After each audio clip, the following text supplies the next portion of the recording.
CNN has a great article up today. For Trump, 3 court losses today in the span of 90 minutes. 3 different federal judges today delivered legal setbacks and slapdowns to President Trump in the span of an hour and a half in a series of cases challenging controversial moves taken during the early days of his second term. The rulings from judges in Washington, D.C. and Washington State are the latest to pump the brakes on Trump's agenda, underscoring the critical role courts have taken on for foes of Trump looking to frustrate his actions.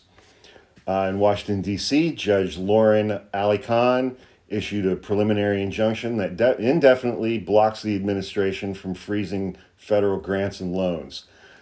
She got cranky with the attorneys for the DOJ who couldn't answer any of her questions, couldn't demonstrate that they had obeyed any of her prior orders or had taken any steps to obey her prior orders. She got very, very upset with them and stopped just short of calling those attorneys morons.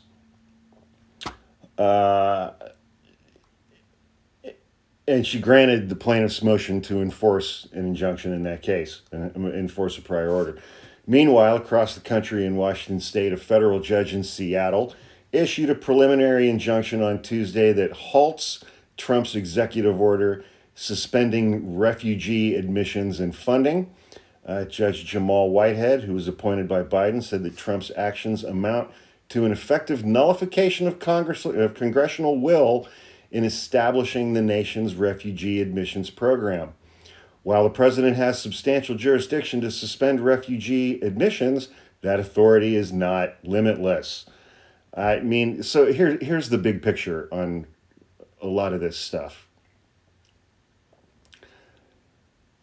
Over the last 5 weeks, we've seen it's pretty clear that as far as advancing the vast majority of his agenda, Donald Trump is completely ignoring Article 1 of the Constitution. Article 1 establishes Congress, the House and the Senate. Article 2 establishes the presidency.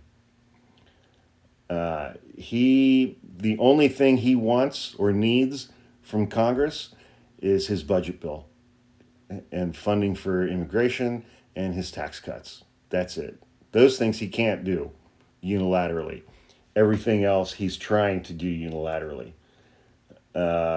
It's just,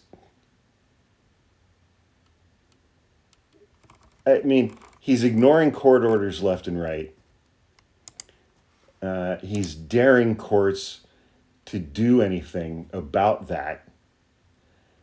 And meanwhile, he's got some ketamine-addled lunatic who has 13 or 14 babies with 4 different women running around the Oval Office just blowing shit up while his kid wipes boogers on Trump's desk.